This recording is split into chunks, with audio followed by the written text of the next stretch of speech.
নিশ্চয়ই সবাই খুবই ভালো আছেন। আমরা মডিউলার চেস শিখছি এবং মডিউলার চেস শিখতে গিয়ে আমরা মোটামুটি অনেকগুলো বিষয় দেখেছি, অনেকগুলো বিষয় শিখেছিও আমরা কিন্তু। আমরা মডিউলার প্যাটার্ন শিখতে গিয়ে আমরা কিন্তু আলোচনা করেছিলাম হচ্ছে ডিফল্ট এক্সপোর্ট, আমাদের নেমড এক্সপোর্ট সম্পর্কে আমরা জেনেছি এবং কমন জেস মডিউল সম্পর্কে আমরা জেনেছি এবং আমরা আমাদের ইএস মডিউল সম্পর্কে কিন্তু আমরা জেনে ফেলেছি।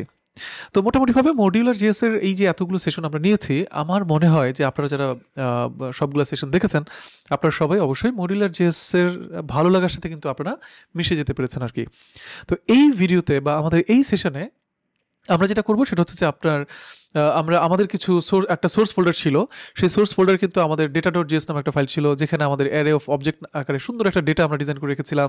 আমাদের জিপিএ নামে একটা ফাইল ছিল, জেএস ফাইল ছিল, যেখানে আমাদের গ্রেডিং ক্যালকুলেটর নামে একটা ফাংশন ছিল এবং ভ্যালিডেশন নামে একটা ক্লাস ছিল, যে ক্লাসের মধ্যে আমাদের আসলে ভ্যালিডেশন রিলেটেড কিছু মেথড বানানো আছে আর কি। তো আমরা এখন এই প্রত্যেকটা ফাইলের মধ্যে যে জাভাস্ক্রিপ্টের কোডগুলো আছে সেগুলোকে আমরা মডিউল বানাবো এবং একটা HTML টেমপ্লেট থেকে সেই মডিউলগুলোকে আমরা অ্যাক্সেস করবো আর কি। ঠিক আছে, তো চলেন শুরু করে ফেলা যাক। তো প্রথমত আমি আমাদের hawk.js যেটা ছিল টেস্টিং পারপাসে আমরা যেটাকে রেখেছিলাম ওটা ডিলিট করে দিলাম। ওকে, আমরা ডিলিট করে দিলাম এটাকে। main.js ফাইলটাকে আমরা আপাতত সব খালি করে দিলাম, কোনো সমস্যা নাই। data.js এ আসেন, এখানে কিছু ফাইল রিকোয়ার করা ছিল, ওগুলো সব বাদ। এখানে কনসোল লকটক করা ছিল, ওগুলো বাদ। নিশ্চয়ই সবাই বুঝতেই পারছেন, এটা আমি এখন একটা মডিউল হিসেবে এক্সপোর্ট করতে চাই। আমরা দুইভাবে করতে পারবো। এটাকে আমরা নেমড এক্সপোর্ট করতে পারবো, যেমন এক্সপোর্ট বাস। আমাদের এই ডেটাটা কিন্তু কি হলো, এখানে 5 জন ডেভেলপারের ডেটা রয়েছে এবং সেই ডেটাগুলোকে কিন্তু আমরা নেমড এক্সপোর্ট কিন্তু করে ফেলতে পেরেছি। ঠিক আছে, জিপিএতে আসেন এবার। এখানে আমাদের ডিফল্ট এক্সপোর্ট করা আছে, আমরা এটাকে ডিফল্ট এক্সপোর্ট করি। চলেন তাহলে কি করবো, আমাদের এখানে গেট গ্রেড অ্যান্ড জিপিএ নামে একটা ফাংশন বানানো আছে, এটাকে আমি ডিফল্ট এক্সপোর্ট করবো। তাহলে export default get GPA and grade বা গ্রেড অ্যান্ড জিপিএ। আশা করছি বুঝতে পারছেন। ভ্যালিডেশনে চলে আসেন, এইটা একটা ক্লাস। সো কী করতে হবে আমাকে, এটাকেও আমি এখন ইএস মডিউল প্যাটার্নে আমরা এটাকে এখন এখান থেকে ডিফল্ট এক্সপোর্ট করবো। সো এক্সপোর্ট ডিফল্ট কি ভ্যালিডেশন। আশা করছি যে আমি আপনাদের সবাইকে বুঝাতে পারলাম। ঠিক আছে, এবার এই যে main.js ফাইল দেখতে পাচ্ছেন ভাই, এটা হচ্ছে আমাদের মেইন ফাইল। এটাই আসলে আমার HTML টেমপ্লেটের সাথে লিঙ্ক করানো থাকবে।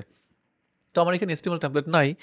সো index.html নামে একটা HTML ফাইল আমরা নিয়ে নিলাম। আমরা সুন্দর মতন এখানে চলে আসলাম। এখন প্রশ্ন হচ্ছে, আমাদের সোর্স ফোল্ডারের মধ্যে অনেক জাভাস্ক্রিপ্ট, 3টা জাভাস্ক্রিপ্ট ফাইল আছে। এখানে আমার 5টা 10টা আমার প্রজেক্টের স্বার্থে সেখানে 20টা 50টা জাভাস্ক্রিপ্টের ফাইল থাকতেই পারে এবং এক একটা জাভাস্ক্রিপ্ট ফাইলে আমরা বিভিন্ন মডিউলকে আমরা হয়তো নেমড এক্সপোর্ট করবো বা ডিফল্ট এক্সপোর্ট করবো, যা খুশি করি না কেন। এই সবগুলো জেএস ফাইল আমরা লোড করাবো কোথায়, main.js ফাইলে কিন্তু আমরা লোড করবো, তাই না? এবং main.js ফাইলটা কানেক্টেড থাকবে index.js ফাইলের সাথে। তো তাহলে আমরা কীভাবে কাজ করতে পারি, আমরা প্রথমত যে কাজটা করবো সেটা হচ্ছে যে আমরা স্ক্রিপ্ট ট্যাগের মাধ্যমেই আমরা এটাকে লিঙ্ক করাবো। এটা আছে কোথায়, এই যে আমাদের main.js ফাইল। কিন্তু আমরা যেহেতু ইএস মডিউল সিস্টেমটা এখানে ব্যবহার করছি, সো আমরা তাহলে কী করবো, এখন আমরা সুন্দর মতন এখানে বলে দিব যে টাইপ হবে হচ্ছে মডিউল। শোনো, তুমি যে জাভাস্ক্রিপ্ট ফাইলটা লোড করাচ্ছ, এটার টাইপ হচ্ছে কি মডিউল। বাস, আমাদের কাজ শেষ। ঠিক আছে না? এবার আসেন আমরা দেখি যে কাজ করতে পারি কিনা। তো আমি এটাকে একটু ওপেন উইথ লাইভ সার্ভার করে আমি আমার প্রজেক্টটাকে ব্রাউজার দিয়ে আমরা রান করে ফেললাম। একটু আমি আপনার চলে যাব হচ্ছে কনসোল লগে চলে যাব। যাই হোক, নিশ্চয়ই সবাই দেখতে পাচ্ছেন আমার এখানে মোটামুটি আমার প্রজেক্টটাকে আমি রান করে ফেলেছি। ওকে, এখন আমার প্রশ্ন হচ্ছে, main.js ফাইলে আমি চাচ্ছি এখন এই ডেটাগুলোকে লোড করবো। কেমন? তো আমি লোড করার জন্য কি করতে পারি ভাই, main.js ফাইলে আপনি আসেন, ইম্পোর্ট, এটা যেহেতু নেমড এক্সপোর্ট করেছি আমরা, সো ডেটা ফ্রম ডেটা ছিল না, ডেপস ছিল, সরি, এটা বারবার ভুল হয় আমাদের, ফাইলের নামের সাথে এটার নামের মিল নাই তো, depth. So import depth from কোন জায়গা থেকে, আমাদের সুন্দর মতো হচ্ছে আপনার সোর্স থেকে স্ল্যাশ হচ্ছে data.js। আমরা কিন্তু লোড করিয়ে ফেললাম। এবার আমি যদি এটাকে কনসোল লক করি, দেখার পালা যে আমার এটা আসলে আমি লোড করতে পারি কিনা। করে ফেললাম।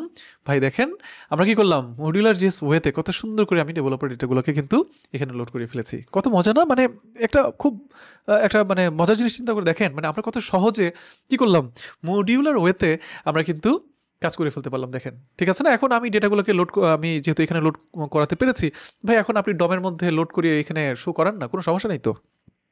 আমি নিশ্চয়ই আপনাদের সবাইকে বোঝাতে পারলাম। ঠিক আছে না সবাই? পাশাপাশি আসেন দেখি, আমরা ডেটাগুলোকে তো লোড করাতে পারলাম, আমরা হচ্ছে এবার জিপিএ ক্যালকুলেটরটাকে একটু লোড করাই। ওকে, এটা ডিফল্ট এক্সপোর্ট করেছি আমরা, সো সমস্যা নাই। আমরা import get GP and grade enter দেন, আমাদের ওই যে দেখেন এক্সটেনশন থাকার কারণে সে কি করছে, সুন্দরভাবে এটাকে লোড করে ফেলছে। আবার আমাদের একটা মানে ভ্যালিডেশন আছে, সো আমরা ইম্পোর্ট ভ্যালিডেশন, দেখেন আমরা সুন্দর মতন সবগুলোকে এখানে main.js ফাইলে আমরা ইম্পোর্ট করিয়ে ফেলতে পারলাম কিন্তু, তাই না? এবার আপনি ব্যবহার করতে চাচ্ছেন console log get GPA and grade, আমরা 45 নাম্বার দিলাম।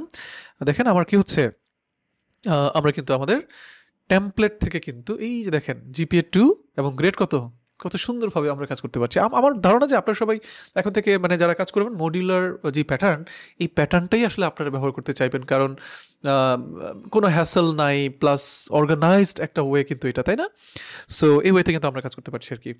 সো এই হচ্ছে বিষয়। আমরা ভ্যালিডেশনটাকে চেক করে ফেলি, চলেন আমরা একটু যেহেতু লোড করালাম এটাকে, ভ্যালিডেশন ডট আমার একটা মেথডকে কল করতে হবে। সো আমি ইজ মোবাইল ডেকটাকে কল করি, চলেন দেখি সে কাজ করে কিনা। 01818303104 আমি 2বার দিলাম, মানে ভুল করলাম আর কি, জান এই যে ফলস। ঠিক আছে না, সবাই কত মজা দেখেন, তাই না? সো কত সুন্দরভাবে কিন্তু আমরা দেখতে পাচ্ছি আর কি। সো নিশ্চয়ই আপনারা সবাই বুঝতে পেরেছেন। এবার আসেন আমি যদি সঠিক করে দিই, ফোন নাম্বারটা দিলাম সেভ করে, এই যে ট্রু। কত নাইস একটা ওয়ে আসলে। এবং আমার মনে হয় যে আসলে আমাদের সবসময় কি করা উচিত, মডিউলার প্যাটার্ন যেটা, সেই প্যাটার্নেই কিন্তু আমাদের আসলে কাজ করে ফেলা উচিত। এখন আমি চাইলে দেখাতে পারতাম আসলে, ধরেন যে ডেটাগুলো আমি লোড করিয়ে ডমের মধ্যে এগুলো এখানে ডেটাগুলো টিম মেম্বারদেরকে শো করানো, হ্যাঁ, তারপরে এগুলোকে অন্যান্যভাবে ম্যানেজ করা, এগুলো সব কাজ করা যেত। বাট আমার মনে হয় যে আমরা যতটুকু দেখেছি অতটুকুতেই আমাদের চলবে। সো আপাতত আমার মনে হয় যে আমরা কি করব না, মানে মডিউলার প্যাটার্ন নিয়ে বোধহয় আর নাড়াচাড়া করবো কি না, কারণ আপনাদের সামনে হচ্ছে আমার পক্ষ থেকে আপনারা পাবেন নোড.js-এর উপরে বিশাল বড় একটি সিরিজ, প্রফেশনাল সিরিজ বলা যেতে পারে, যেখানে বিস্তারিত বিশদ আলোচনা থাকবে। এবং আশা করছি যে আপনাদের নোড.js-এর যে ভীতি, সেই ভীতি দূর হয়ে আপনারা মানে নোড.js-এ খুবই মানে একেবারে প্রো লেভেলে চলে আসতে পারবেন আর কি।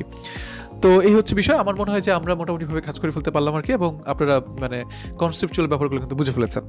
সো চলেন তাহলে শুরু করে ফেলা যাক। আমরা এবার আস্তে আস্তে আমাদের কি করবো, আমরা এখন আস্তে আস্তে প্যাকেজ ডেভেলপমেন্টের ভুবনে আমরা আসলে যাত্রা শুরু করে ফেলি।